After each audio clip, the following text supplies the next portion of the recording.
our third case, number 134296, United States versus Howard. Good morning, Your Honor, Good morning. and thank you.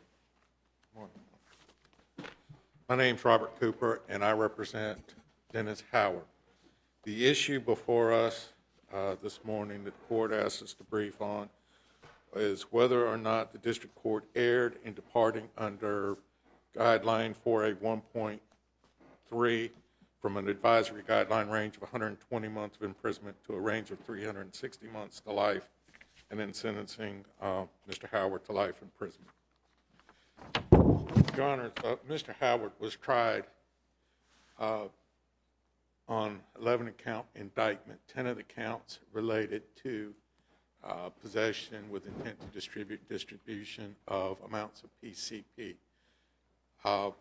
and 1 count of possession of a firearm in connection with a drug trafficking crime. His PSR was evaluated. His sentencing range was determined to be 120 to 121 months. And Judge Dever, in reviewing Mr. Howard's prior criminal history, determined that the criminal history category underrepresented the seriousness of Mr. Howard's prior criminal past and departed upward. Based on Judge Dever's review of Mr. Howard's prior criminal history, which included 4 prior drug convictions and 1 prior manslaughter convictions, Judge Dever concluded that Mr. Howard met the definition of a de facto career offender, and in conjunction with the 924C conviction, determined that the appropriate guideline range would then become 420 months to life. And in reviewing the arguments of counsel, the court's review of Mr. Howard's history imposed a life sentence on the conspiracy count and 360 months on the 9 substantive drug counts and a consecutive on the gun count. At the time of the trial, Mr. Howard was on supervised release for a prior federal conviction for which he had been released from custody in 2008. As a result of his conviction on the PCP cases, probation office moved for revocation. That was deferred until the completion of the PCP trial and entry of sentence. And at the entry of the sentence on the PCP case, Judge Dever revoked supervised release and imposed an additional sentence of 60 months for the supervised release violation. Was it consecutive to the life sentence? I don't want to speak off the top of it. Okay. Okay. Mr. Cooper, could Judge Dever have imposed consecutive sentences on the substantive counts, the PCP counts, and arrived at a de facto life sentence in this case? Or is that barred by the guidelines? I don't know the answer to that, Your Honor. I did not brief that. I did not research that. He did go through a similar review on the substantive counts and increase them to the statutory maximum for each of those counts. Right, but he ran those concurrent with the... He did. And my question is, if in fact he could have imposed consecutive sentences on each of those counts, that would have been a de facto life sentence in this case, wouldn't it? Well, Your Honor, as if he could have, it would have been. But even with the sentence that we have, or, well, the sentence we have is life, had he gone to de facto career offender status and gone with the 420 months, the low end of the guideline range at that point, given Mr. Howard's age of 41 at the time of sentencing, 35 years, it'd been pretty close to a life sentence if he had received that. But, Your Honors, I go back to the Gall Court and the Cash Court and every court that has decided the issue of upward departures. And even if there is an appropriate case that allows for an upward departure, And I'm not going to concede that this is, because I think if you look at Mr. Howard's history and background, a good argument can be made that it's not. The upward departure must be reasonable under the totality of the circumstances. But we presume reasonableness, right? Well, we give due deference to the district court. Well, I mean, it's a little bit more than deference. We presume reasonable. It's not, I grant you, there's got to be a case that overcomes the presumption. The question is this that case? Well, I think it is. I think to go from 120 months to life, it is. If you look at the stated purpose of the sentencing guidelines to impose a sentence which is sufficient but not greater than necessary to fulfill the purposes of sentencing, I think this is a case where you can find a sentence short of life which would accomplish the purposes of the sentencing guidelines. Did you concede just now that there was a presumption of reasonableness in this case? No, Oh. Your Honor, I did not. Okay, I think I misheard you. No. What I'm saying is this is a case where we overcome the presumption of reasonableness. Well, wait a minute. If there is if you such think a you thing. have to overcome it, then you seem to be conceding that I don't there's a think presumption of reasonableness. I don't think there is a presumption of Is reasonableness. there ever a presumption of reasonableness No, in a guideline sentence arrived at through an upward departure? no, Your Honor. Well, but doesn't that go to the question that Judge Diaz asked you, whether this could have all been within a guideline sentence by stacking them, by making these sentences consecutive? Isn't that what you were That's getting my at? question, Yeah, that's what I got from it. And I would have to go to the grouping, but I think under the rules of grouping, you still have to go above and beyond. And I think even if a court were to do that, I don't think that that would be a reasonable sentence. The district court didn't do that. I think No, that's your it didn't. first answer. Well, I guess he assumed he didn't have to since he got to where he wanted to be. Otherwise, Right. due deference, as Judge Diaz has And I pointed stand out. corrected. I think Judge Davis is right because we're dealing with a departure. There's no presumption. But, I mean, we still owe a substantial amount of deference to the judge who's there, and he did say that, although he did say that, in fact, this case was reflective of the worst offenders. And Judge Devers been around for a while, and he has presumably some basis to judge that by. But I ask, is it? I mean, let's look at Mr. Howard's prior record. Yes, he had three or four prior drug convictions. The first one was for I think the 3 conviction that stands out in my mind, and perhaps to Judge Dever, was the manslaughter conviction that was initially a murder charge reduced to manslaughter. That's not an insignificant offense. It's not an insignificant offense, and this is not the first case where a manslaughter conviction or death that's been involved has been used to raise a sentence or consider raising a sentence. But in none of the sentences that I have reviewed was the end result a life sentence. So I don't know that in and of itself. And if you go back and you look at the facts that were given about the manslaughter conviction, yes, he pled guilty, but the facts that were given is that he and somebody else were involved in the death. It doesn't say who caused the death. And we don't know the facts and circumstance, but we What can. was the sentence he got for the manslaughter? He got 6 years sentence on the manslaughter. Right, so for killing someone, he got 6 years, and for these drug offenses, he got life. Right. And I would go to indicate the sentence that he got in the manslaughter conviction could easily be reflective of the minimal or minor role that he may have played in that conviction. And I think that that's something that more facts should have been determined if it were going to use to give somebody a life sentence. And he was 18 years and 21 days old or something like that. Right. When that happened. And you got to look at his historical background. I mean, the PSR says he had a rough childhood. A rough childhood consisted of his brother getting shot execution style, his other brother being in prison, he growing up in a neighborhood that was surrounded by violence and open drug markets. So given his background, given his life experience, right's right and wrong's wrong. I concede that. But his right and his wrong at the age of 18 could be considered to be substantially different than a lot of other people.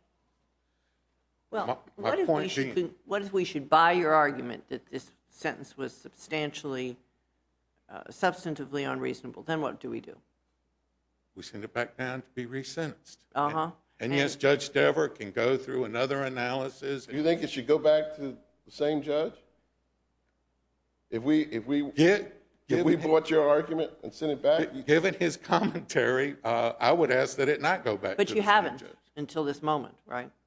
That's general practice. That's the rules of court, yes. I beg your pardon? I said that's general practice. I understand that that's the rules. It goes back to the trial court, yes. Well, you could request that it not. Well, I would request that it be But heard by a usually we judge. do that in writing prior to oral argument. Yes. Anyway. But you would acknowledge that on rebate does get, the best you get is a remand on those grounds, and the district court then makes its determination, goes through the facts, does whatever it does, could come up with the same sentence. He could. Yes, I acknowledge that. Reserve the balance of my time. Thank you, Your Honor. Thank you.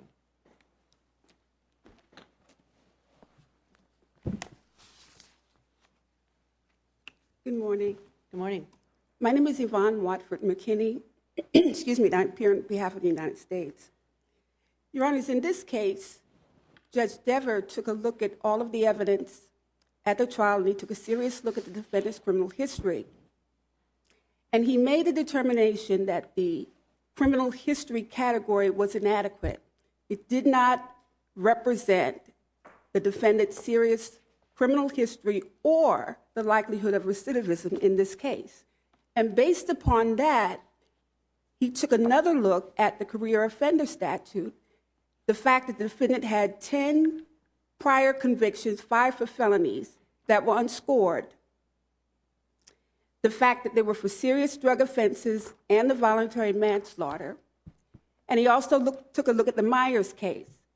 And he believed that this defendant was what he called a classic career offender. Ms. Watford McKinney, I'm so pleased to see you here this morning, but I have to confess, I was hoping your colleague would be here to do this. I don't envy assistant U.S. attorneys ever. You have a hard job. You folks have a hard job. But you especially have a hard job in a case like this. For all the hard work your office does to keep the people of North Carolina safe,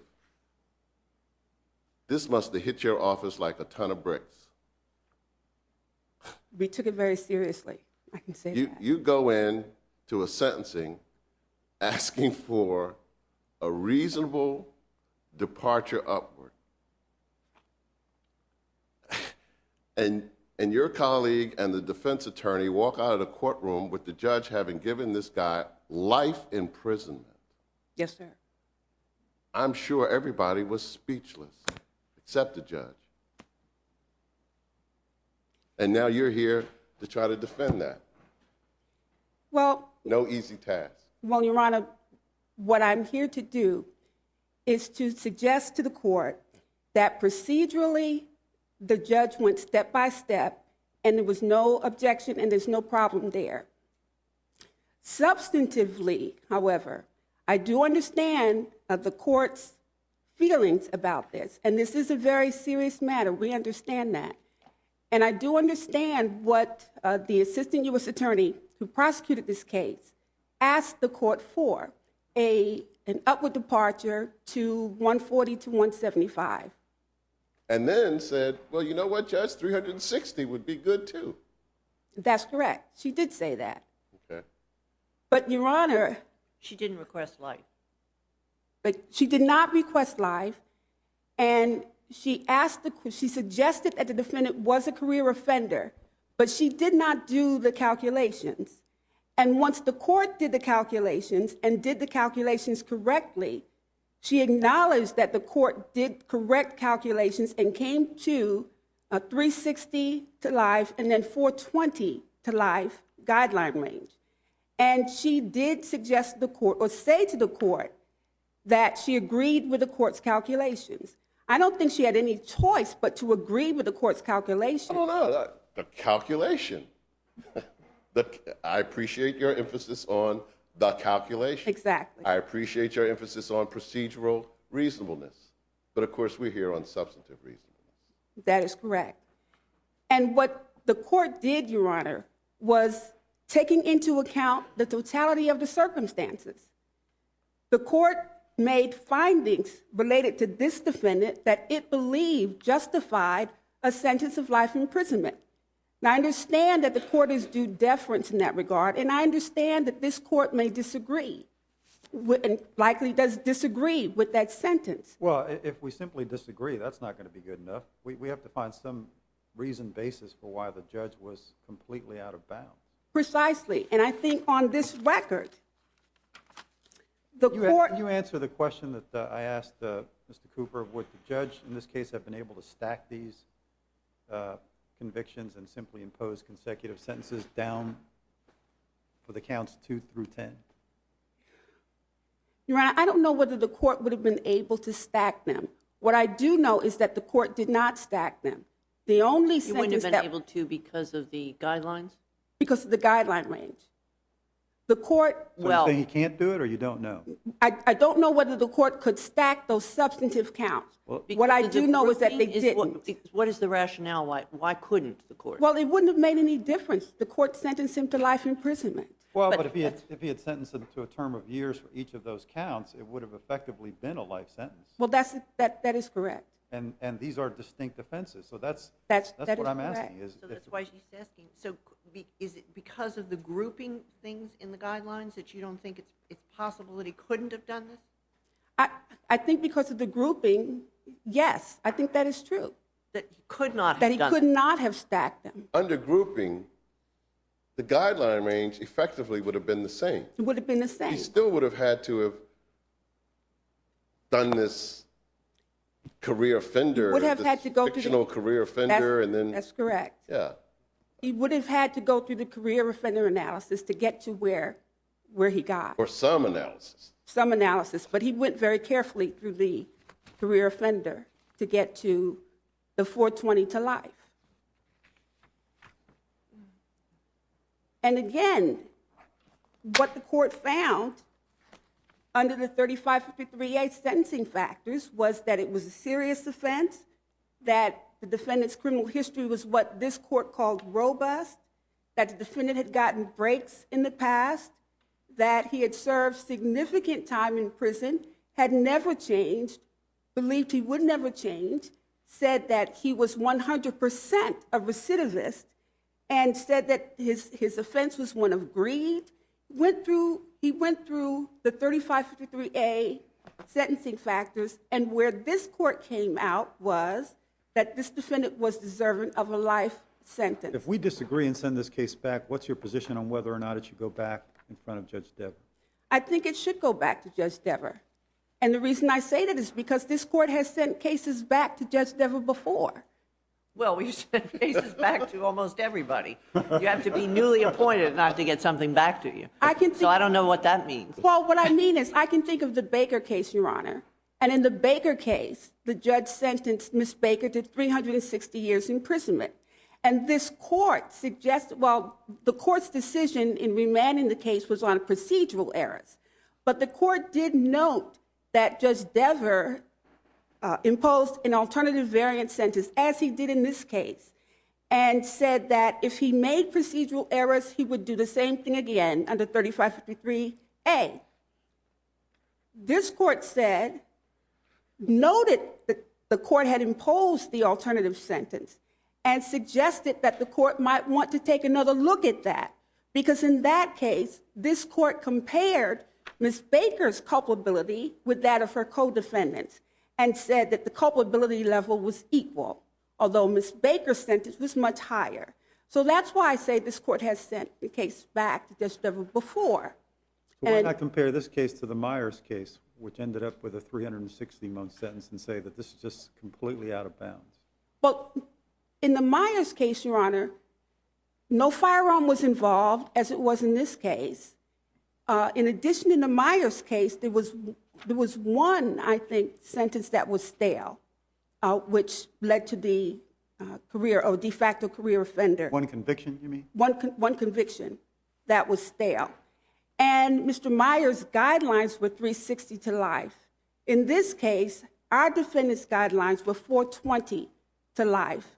And for the reasons that I've already stated, Judge Dever believed that a life sentence was sufficient and not greater than necessary to achieve the purposes of sentencing.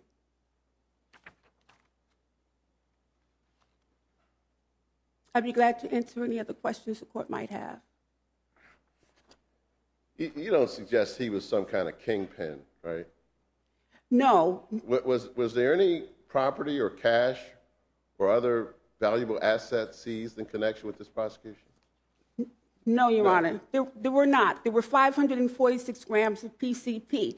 But this court did find, and I believe stated in its reasons, that PCP had been introduced, or at least the PSR stated that PCP had been introduced to Wilson, to the city of Wilson, by this defendant and a person with whom he was supplied PCP and on occasion supplied PCP to this other individual.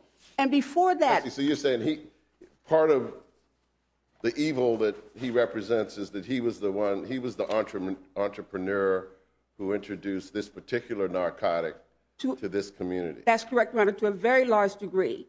And the court But he didn't make a ton of money. He wasn't living high on the hog. I don't know, Your Honor, how much money he made Well, from doing they this. executed a search warrant. They didn't seize any cash. They didn't seize any cars. There's no forfeiture. That is true. But I can't say how much money this man made. I have no idea about that.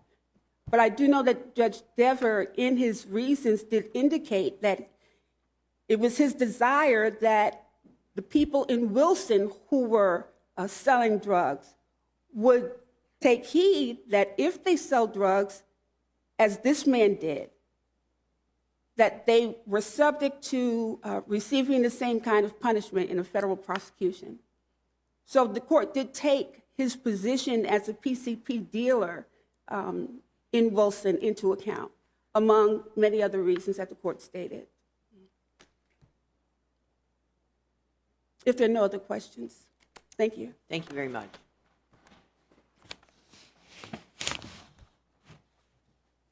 Cooper? Go back to the question that faces a sentencing court to impose a sentence that is sufficient but not greater than necessary to accomplish the purposes of sentencing. And in this case, had Mr. Howard received the guideline sentence of 120 months, tacked on with another 60 months for the gun count, that would have been 180 months. That would have been an additional 15 years.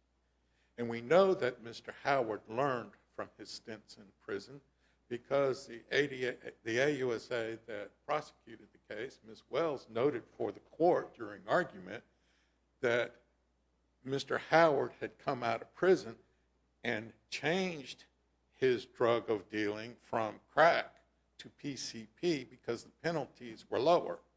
Imagine Mr. Howard going to prison, and we would contend, given another 15 years, he would have been 56 getting out. Age does something to people. I don't follow your argument. My argument What is drug would he go to he after would have another received 15 an years? additional 15 years. His sentence wouldn't have been cut. We know that when he went to prison before, he learned at least not to deal the drugs that he was dealing the first time. Our contention would be that the additional 15 years, he would have learned he can't deal drugs at all. Or maybe he could just deal marijuana. I mean, you know, he has a different drug of choice. It's a different drug of choice, and considering, with all due respect to your honors, what's going on nationwide, I'm not sure the status of marijuana in 15 years. But no, I'm not going to concede that he would be dealing marijuana. The point being is the sentence the guidelines called for would have been an appropriate sentence to fulfill the purposes of 3553A. I don't want you to go outside the record, and of course, don't answer this. But what was the plea offer in this case? I did not represent Mr. Howard. I know, but you must have talked to lawyers before you took on the appeal. We Okay, did not never discuss mind, the never plea mind, offers. never mind. Uh, But you don't have any reason to think, do you, that, I'll be perfectly forthright, that you don't have any reason to think that this was punishment for going to trial, do you? And Other than- if you'd rather not answer that, then don't I'd answer. rather not answer that. Then don't Your Honor. answer, don't answer. Don't answer. I just would close with the fact that Judge Dever could have given a sentence less than what he gave that would have fulfilled the purposes, and that his sentence, reasonable minds can differ reasonably, but at some point it becomes an abuse of discretion. And I would contend that a life sentence in this case, under these facts, amounts to a life of abuse of discretion, and accordingly, this sentence should be remanded to be recomputed. Thank you. Thank you. We will go down and greet the lawyers and then go directly to the next